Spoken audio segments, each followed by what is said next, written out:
रानी पद्मावती का जौहर अलाउद्दीन की सबसे बड़ी हार थी और चित्तौड़गढ़ की सबसे बड़ी जीत।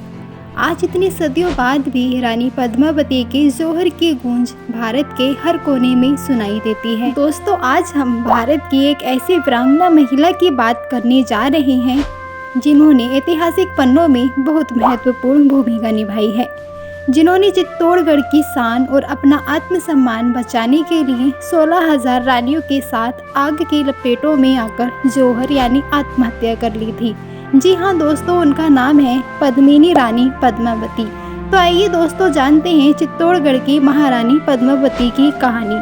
13वीं सदी में दिल्ली की गद्दी पर सल्तनत का शासन था। शासक की यह चाहत थी कि पूरे भारतवर्ष पर उसका शासन हो, इसलिए अधीनता न स्वीकार करने वाली रियासतों और राज्यों पर आक्रमण करना आरंभ कर दिया, जिनमें उनकी पहली नज़र थी राजपूताने के मेवाड़ की, जिन्होंने कभी भी दिल्ली सल्तनत की अधीनता स्वीकार नहीं की थी। अब यह पहली नज़र थी दिल्ली के शासक अलाउद्दीन खिलजी की। एक बार उन्होंने मेवाड़ राज्य पर आक्रमण किया तो उनकी बुरी नज़र मेवाड़ की महारानी पद्मावती पर पड़ी। पद्मिनी चित्तौड़ के राणा रतन सिंह की पत्नी थी। यह अपनी सुंदरता के लिए विख्यात थी। अलाउद्दीन खिलजी के चित्तौड़ आक्रमण का एक कारण पद्मिनी को प्राप्त करना भी था। जब लंबे घेरे के बाद भी अलाउद्दीन खिलजी चित्तौड़ विजय न कर सका तो अपने छल से राणा रतन सिंह को बंदी बना लिया। तब पद्मिनी ने साहस एवं कूटनीति का परिचय देते हुए गोरा बादल की सहायता से राणा रतन सिंह को मुक्त कराया। 1303 ईस्वी में चित्तौड़ किले का पतन होने के बाद पद्मिनी ने 16,000 स्त्रियों के साथ जौहर कर लिया। यह जौहर चित्तौड़ के प्रथम साके के नाम से प्रसिद्ध है। रानी पद्मावती का जीवन परिचय।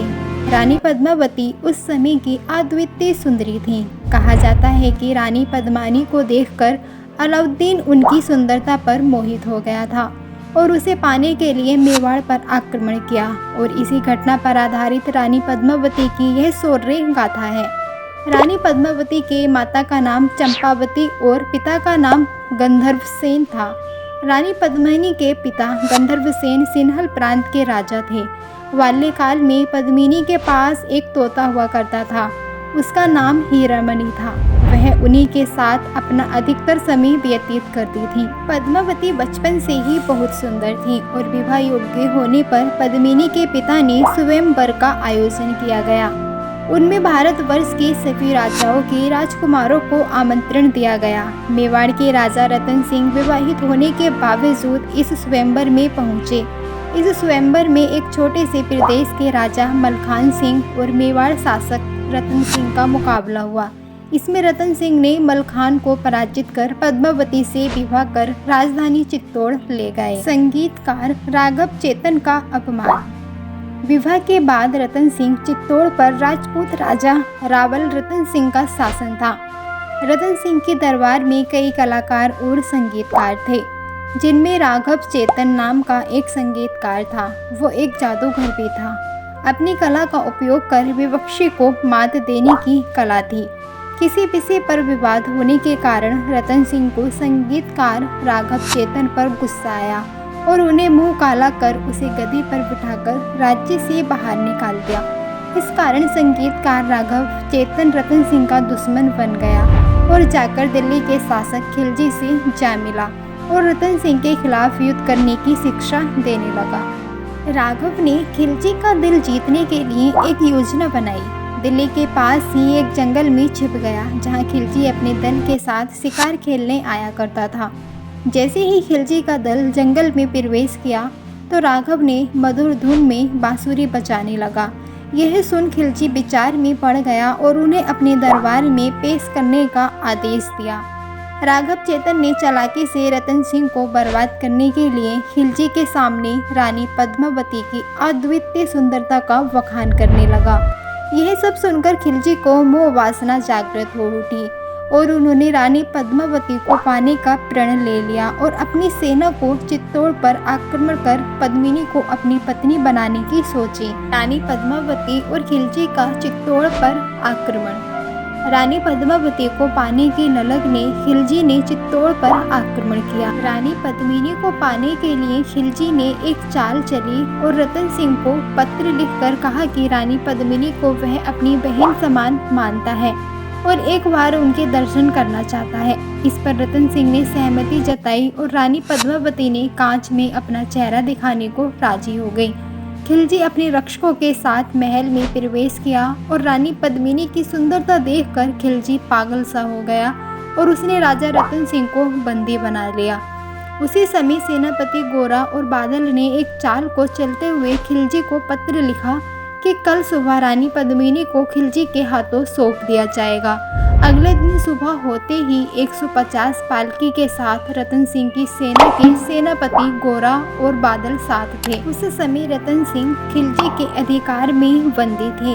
इन पालकियों को देखकर खिलजी उत्साहित हुआ और सोचा इसी में ही पद्मावती को लेकर आए हैं, मगर इसमें गोरा बादल की चाल थी। इन पालकियों में राजा रतन सिंह को बचाने पहुँचे गोरा और बादल और मेवाड़ की सशस्त्र सेना बाहर निकली और खिलजी के चंगुल से रतन सिंह को आज़ाद करवा लिया। इस मुठभेड़ में गोरा मेवाड़ी महानायक शहीद हो गया और बादल खिलजी के अस्तबल में घोड़े निकालकर चित्तौड़ की तरफ चल पड़े। चित्तौड़ पर खिलजी का आक्रमण। जब खिलजी को मिले इस धोखे का पता चला कि रतन सिंह भी हाथ से निकल गए और पद्मिनी का सपना भी धरा ही रह गया, तो उसे बहुत गुस्सा आया और चित्तौड़ पर आक्रमण करने की ठान ली। खिलजी की सेना चित्तौड़ आ पहुंची, मगर चित्तौड़ के किले में प्रवेश करना उसके लिए असंभव था।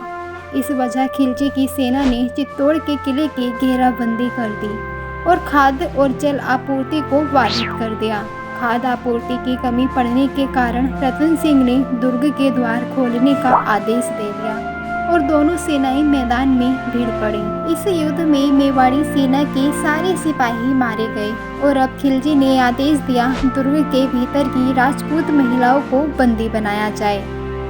रानी पद्मावती का जोहर। राजपूत सेना के हारने की खबर पाकर रानी पद्मावती ने चित्तौड़ दुर्ग के अंदर एक बड़ी चिता जलाने को कहा और जैसे ही खिलजी की सेना महिलाओं को बंदी बनाने के लिए दुर्ग के भीतर प्रवेश करने लगी, राजपूती महिलाओं ने अपनी आबरू की खातिर उस जलती अग्निकुंड में सभी महिलाओं के साथ कूद पड़ी और देखते ही देखते सभी ने जोहर कर दिया। मेवाड़ के इस जोहर को आज भी लोकगीतों में याद किया जाता है।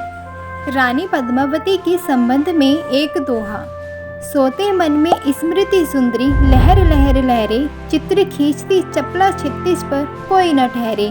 जोहर की जीत लिए दिल में तेज तेगा वेग बढ़े, पद्मिनी की सुंदरता में खिलजी की खिल्ली उड़े। दोस्तों, ये थी रानी पद्मिनी पद्मावती की कहानी। उम्मीद करती हूँ दोस्तों चित्तौड़ की रानी पद्मावती की यह कहानी आपको पसंद आई होगी। यदि आपको पद्मिनी की जीवनी इतिहास की जानकारी पसंद आई है तो अपने दोस्तों के साथ इस वीडियो को ज़रूर साझा करें और साथ ही वीडियो को एक लाइक करके चैनल को सब्सक्राइब कर लें और बेल आइकन बटन दबा दें ताकि आने वाली वीडियो सबसे पहले आप तक पहुंच जाए। धन्यवाद। नमस्कार।